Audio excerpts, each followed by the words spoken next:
lived experience is not the Iraqi experience. Or I'm interested in the United States, it's my country.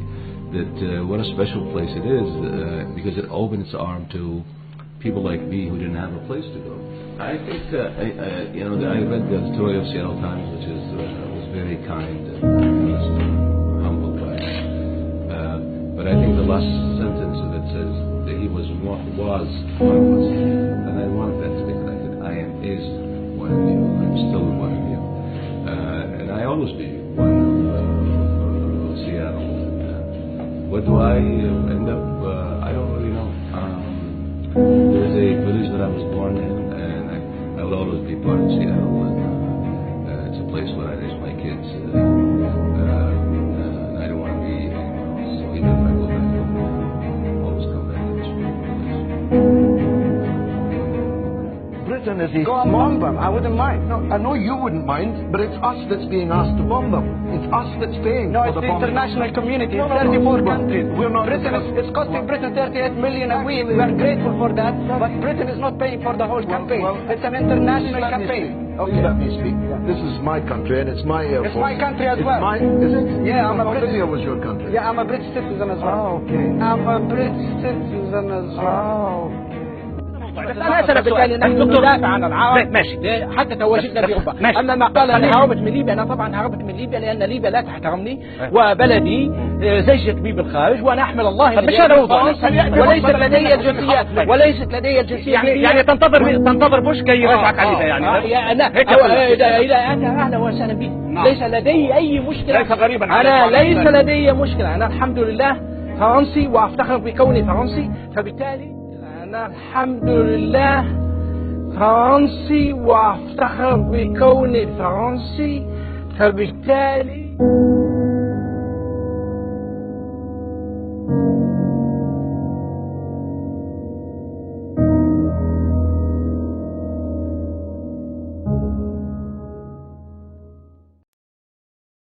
I am the official spokesperson of the Democratic Party in Libya.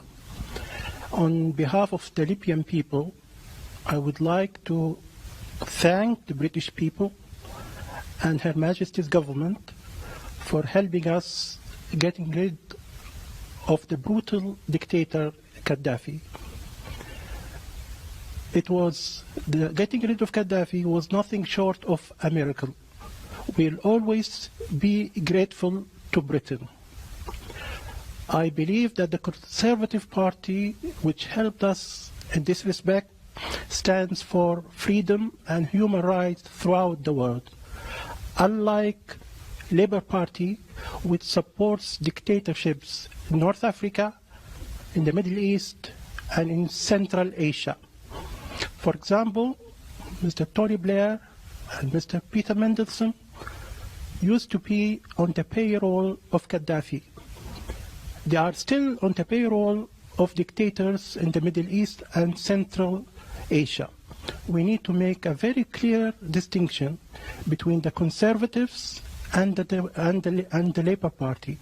We believe that the Conservative Party will go on to help the Arab Spring and support the revolution throughout the Middle East. Thank you.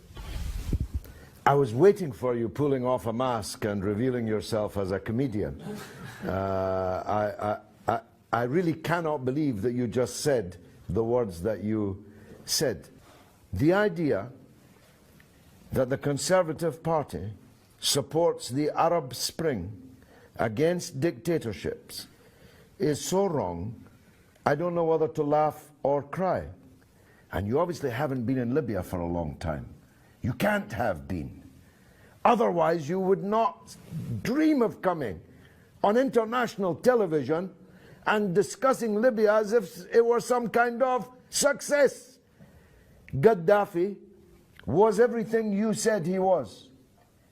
And it takes real genius to make Libya worse than it was under Gaddafi. And that's what's been achieved by your friends in the Conservative Party and NATO and their allies, no doubt, in exile in London and elsewhere. Libya no longer exists. Libya is 5 Libyas, 10 Libyas, 20 Libyas, 100 Libyas, all massacring each other. The country is sailing in blood. Hundreds of thousands of refugees are jumping on boats to try and escape and drowning in the Mediterranean. Your country was bombed day and night by NATO. And now, Sirte, which was bombed by the Americans when Gaddafi was in, is a self-declared part of the ISIS caliphate. Some success story. ISIS, Al-Qaeda, one brigand group after another, taking control of the airport, of the parliament, chasing out the government. How many prime ministers have you got? How many foreign ministers? It's an absolute catastrophe, Libya. And you come here in your nice suit, safe here in London, and hail it all as some kind of triumph, and you have the gall to salute the Conservative Party. Well, if the Conservative Party do to Britain what they did to Libya, then God help us. God help us, because they destroyed your country, which no longer exists. And you, presumably on some kind of payroll, come here and take your hat off to it. Be gone. Who's next? May I respond to that? Yes, please? you can. I am on the payroll of nobody, unlike you, who used to be on the payroll of Saddam. No, I've never been on Saddam's payroll, and I don't believe you're not on a payroll. You look very prosperous. How do you earn your living? How do you earn your living? Certainly not from Saddam or Gaddafi. No, I never met Gaddafi, and I was never on a payroll of Saddam. And by the way, those who claimed that I was had to pay me millions of pounds in damages. So be very careful what you say. Do sue me then. You are on a payroll. How are you earning your living? Who's paying you? The British Social Security. Well, you're doing very well on British Social Security. That's truly remarkable. In fact, I think I'll call the police, because you must be a benefits cheat, because you can't possibly have the lifestyle you live on British Social Security. What But leave that aside. what lifestyle is that? Leave that aside. I don't know if you've just checked out for the afternoon from some kind of psychiatric unit, but if you are coming here on international television to claim that what's happened in Libya is a success, then you must be insane. If you're not on a payroll, you can only be saying this because you are unwell. Your country has ceased to exist, and you want to thank David Cameron for it?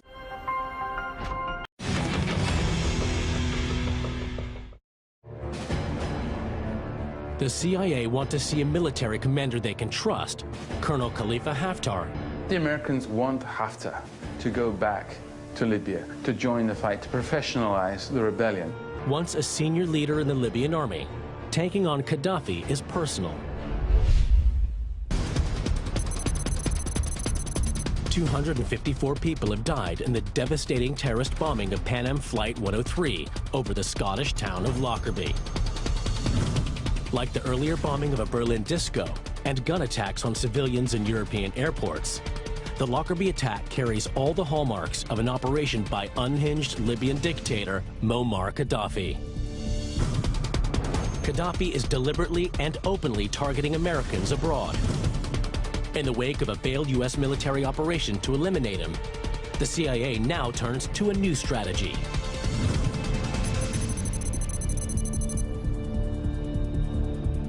CIA Director William Casey plans to create a rebellion in Libya. Already there have been efforts about putting together a paramilitary force of Libyans to try and have a little regime change in Libya. For 7 years, Casey has been secretly supporting Libyan opposition groups in neighboring countries, providing weapons and training. In Washington, they are pinning their hopes on a revolution to overthrow the man they call the Mad Dog, led by Khalifa Haftar and a CIA-trained force of rebels. Then events in Africa ruined the CIA's plans.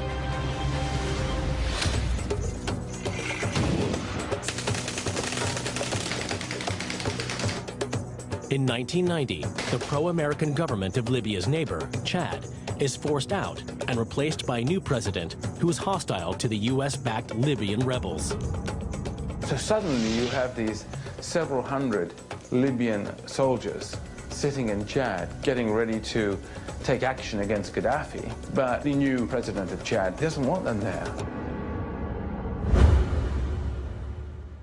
Ultimately, the Americans are left with no choice but to bring them back to the US.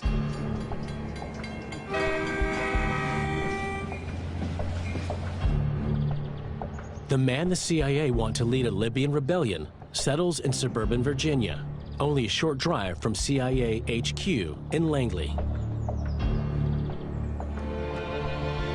His men are settled across the country in 25 different states. Haftar himself, after this long odyssey across Africa, settles in Falls Church, Virginia. He lived in a very nice house, he had a lot of kids, but he still always harbored this idea of returning to Libya.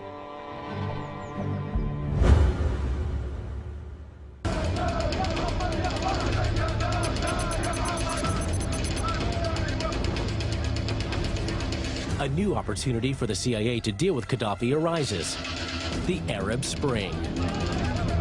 Inspired by revolts in Tunisia and Egypt, popular protests break out across Libya. In February of 2011, as the Arab Spring takes off, it finally percolates through, if you like, to Libya, and a protest in Benghazi gets out of hand and quickly becomes an uprising.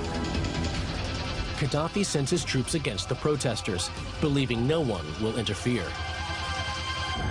Gaddafi probably in 2011 concluded that he was going to be okay, that the Americans would not move against him. The CIA have always viewed Gaddafi as a clear and present danger to the US. Now, seizing the chance to remove him, the agency springs into action. It is time for Khalifa Haftar, the former commander of the anti-Gaddafi rebels, who has spent 20 years languishing in suburban America, to return to Libya. 1 month into the rebellion, Haftar arrives in Benghazi with a handful of his officers to cheering crowds. Within weeks, he is installed as the commander of the rebel forces. The CIA needed trainers to help this ragtag army that was forming. That's what Khalifa Haftar was there to do, to help organize an otherwise completely disorganized rebellion. With their preferred man in charge, the CIA is better placed to steer the Libyan rebellion.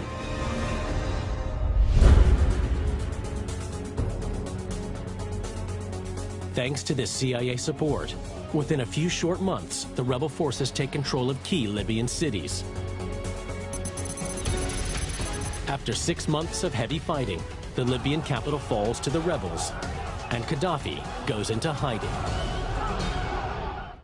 عملية إيقاف الطائرات اليوم، ليس هناك طيران في مطار بنغازي وكذلك بالنسبة للميناء، ما هي الأسباب وإلى متى ستمتد هذه العملية؟ هذه من باب التحوطات الأمنية اللي اتخذت للحلول والهروب. هناك حديث عن تهديدات أيضا لتفجيرات، هل تؤكدون ذلك أو لا يتنزل هذا القرار لا يتنزل في هذا الإطار أو؟ لا أستغرب. Sorry? It's early to say. It's early.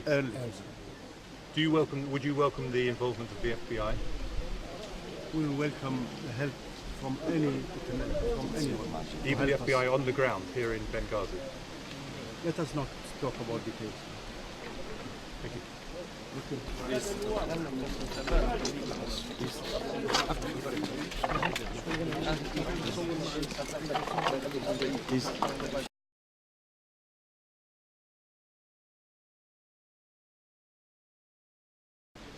It's early.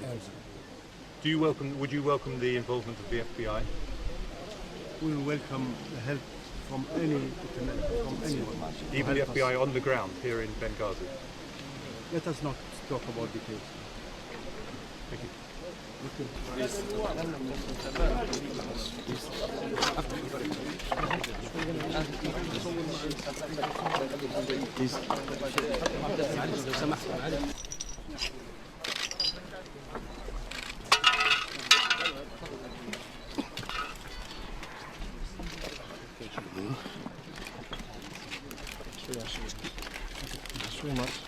شوية شباب لو سمحت. بس خلص. هذه المدينة البطلة بنغازي التي عرفت في الفقيد السفير سعادة السفير كريستيان الذي كان صديقا